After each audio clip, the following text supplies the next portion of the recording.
नमस्कार दोस्तों। तो आज हम करंट अफ़ेयर के टॉपिक में कवर करने वाले हैं आर्थिक सर्वेक्षण 2025 और 2026। यानी 2025 से लेकर 2026 तक जितना भी आर्थिक सर्वेक्षण हुआ है, तो आज हम उन सभी चीज़ों को यहाँ कवर करने वाले हैं। ठीक है? तो यहाँ बता रखा है इन्होंने कि 29 जनवरी 2026 को केंद्रीय वित्त मंत्री, जो कि आपकी आपकी निर्मला सीतारमण जी हैं, उनके द्वारा जो था आर्थिक सर्वेक्षण ये पेश किया गया था। और ये कब पेश किया गया था, यहाँ पे डेट लिखी है आपकी 29 जनवरी 2026 को। ठीक है? किनके द्वारा? वित्त मंत्री, आपकी केंद्रीय वित्त मंत्री निर्मला सीतारमण जी के द्वारा। ठीक है? बात करेंगे अर्थव्यवस्था की स्थिति से। अगर हम यहाँ बात करें तो यहाँ पे बता रखा है कि वित्त वर्ष 25-26 में भारत की जीडीपी वृद्धि दर 7.4% रहने का अनुमान है। ठीक है? जबकि सकल मूल्यवर्धन यानी कि जीवीए वो 7.3% रहने की संभावना है। ठीक है? आगे चलते हैं। कह रहा है कि भारत की जो संभावित विकास दर है वो अप्रॉक्सीमेटली 7% आगे गई है। और वित्त वर्ष यानी कि जो आने वाला जो वित्त वर्ष है आपका 2026-27 में जो वृद्धि दर है वो 6.8 से लेकर 7.2% तक रहने का इनका अनुमान है। ठीक है? राजकोषीय स्थिति की अगर मैं बात करूं तो यहाँ इन्होंने बता रखा है कि वित्त वर्ष 2024 से लेकर 2025 में केंद्र सरकार की जो राजस्व प्राप्तियां थी वो जीडीपी के 9.2% तक बढ़ी, जो बेहतर राजकोषीय स्थिति को दर्शाता है। ठीक बात है। और यहाँ पे जो आपका आयकर रिटर्न था यानी कि आईटीआर भरने वाले जो थे वो 6.9 करोड़। ठीक है? ये आपका 2022 के अनुसार फाइनल ईयर 2022 से बढ़कर 9.2 करोड़ हो गए थे 2025 में। ठीक है? तो 6.9 सीआर आपके 2022 में थे जो आईटीआर फाइल करते हैं, और 2025 में कितने हो गए थे? 9.2 सीआर। ठीक है?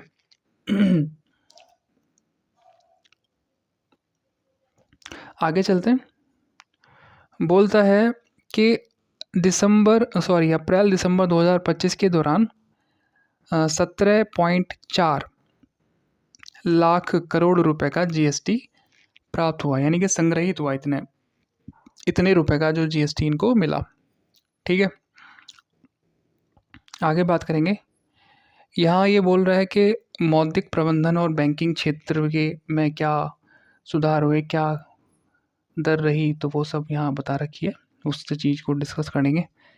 कह रहा है कि सितंबर 2025 तक सकल एनपीए घटकर कई दशकों के निचले स्तर यानी कि 2.2% पर आ गया है, और शुद्ध एनपीए 0.5% रहा। ठीक है? अनुसूचित बैंकों की जो ऋण वृद्धि थी वो कितनी थी? 14.5% रही। तो ये ज़्यादा इतना इम्पोर्टेंट नहीं है, कभी कभी पूछ लेता है, बस पढ़ लेना। ठीक है? आगे बात करेंगे वित्तीय समावेशन और पूंजी बाजार की बात करेंगे यहाँ पे। तो यहाँ बोल रहा है कि प्रधानमंत्री जनधन योजना के तहत मार्च 2025 तक 55.02 करोड़ खाते खोले गए हैं। ठीक है? कितने? 55.02 करोड़ खाते, जिसमें से 36.63 करोड़ जो थे आपके ग्रामीण क्षेत्रों में हैं, यानी कि 66.66%। ठीक है? 55 करोड़ खोले गए हैं, और जिसमें से 36.63 करोड़ आपके ग्रामीण क्षेत्र के हैं, यानी कि 66%। मुद्रा योजना के तहत बात करेंगे तो 36.18 लाख करोड़ रुपए वितरित किए गए हैं, और शेयर बाजार में निवेशकों की संख्या कितनी हो गई है? 12 करोड़ के पार हो गई है। कितनी? 12 करोड़ के पार हो गई है शेयर बाजार में निवेशकों की संख्या जो इन्वेस्ट करते हैं। गिफ्ट सिटी का जो वैश्विक पूंजी आकर्षित करने के लिए था, केंद्रीय अंतर्राष्ट्रीय केंद्र के रूप में उदय हुआ है। गिफ्ट सिटी आपको बताना है कौन सी है इंडिया की गिफ्ट सिटी।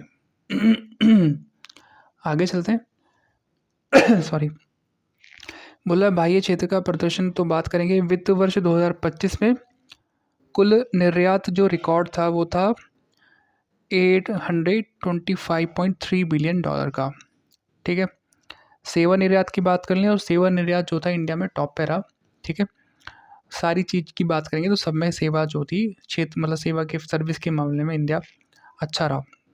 केवल हम इंडिया की बात कर रहे हैं, किसी और देश से कंपैरिजन नहीं कर रहे हैं हम। तो सेवा निर्यात 13.6% की वृद्धि के साथ रिकॉर्ड 387.6 अरब डॉलर रहा। ठीक है। जनवरी 2026 में विदेशी मुद्रा भंडार 701 बिलियन डॉलर तक पहुंच गया, जो 11 महीने के आयात के लिए पर्याप्त है। वित्त वर्ष 2024-25 में भारत को 135.4 अरब अमेरिकी डॉलर की प्रवासी धनराशि प्राप्त हुई। सामाजिक क्षेत्र की अगर मैं बात करूं यहाँ, जैसे कि ये सामाजिक क्षेत्र में आपके 3 क्षेत्र कवर हो रहे हैं, एजुकेशन, स्वास्थ्य और रोजगार। तो वर्तमान देश में जो है आपके 23 IITs हैं, 21 आपके IIM हैं और 20 आपके एम्स हैं। और सितंबर 2025 तक देश की कुल 56.2 करोड़ जो लोग हैं वो कार्यरत हैं। ठीक है।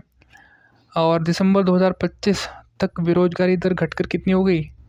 4.8%। ये पूछ लेता है आपसे एग्ज़ाम में, तो 4.8% रहेगी आपकी बेरोजगारी दर। और 2023-24 की बात करेंगे तो उसमें महिला श्रम बाल भागीदारी दर बढ़कर कितनी हो गई? 41.4% हो गई है। आगे चलते हैं, बोलता है सेवा क्षेत्र और उपभोग की बात करेंगे यहाँ। तो सेवा क्षेत्र, उपभोग और निवेश की बात करेंगे तो बोल रहा है कि जीडीपी में सेवाओं का जो हिस्सा है वो 53.6% रहा है, जो सबसे अधिक है। मैं बोल रहा था ना, भारत की सारी चीज़ की बात कर लेंगे तो जो सर्विस सेक्टर है वो ज़्यादा अच्छा रहा है। ठीक है। और भारत दुनिया का 7वां सबसे बड़ा, 7th सबसे बड़ा सेवा निर्यातक बना है। निजी उपभोग जीडीपी का 61.5% रहा है, जो 2012 के बाद उच्चतम है। ठीक है। सकल स्थिर पूंजी निर्माण में 7.8% की वृद्धि हुई। कृषि के अच्छे प्रदर्शन से ग्रामीण खपत में सुधार हुआ है। ठीक है।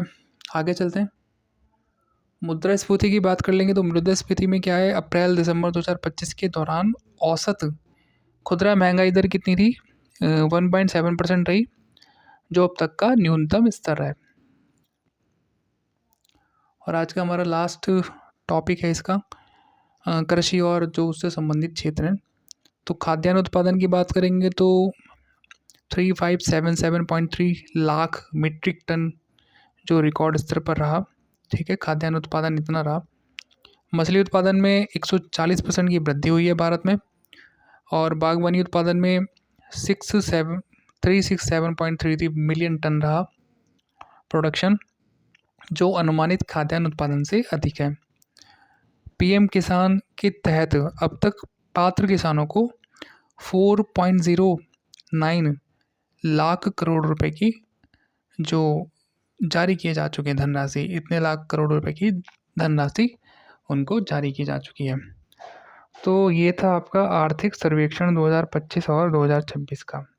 ठीक है। और ये आपके जितने भी एग्ज़ाम हो रहे हैं, वनडे कॉम्पिटिटिव एग्ज़ाम हो गए या फिर जो भी गवर्नमेंट एग्ज़ाम है, कुछ कोई सा भी हो, तो वहाँ पे 1 या 2 नंबर आपको दिला सकता है।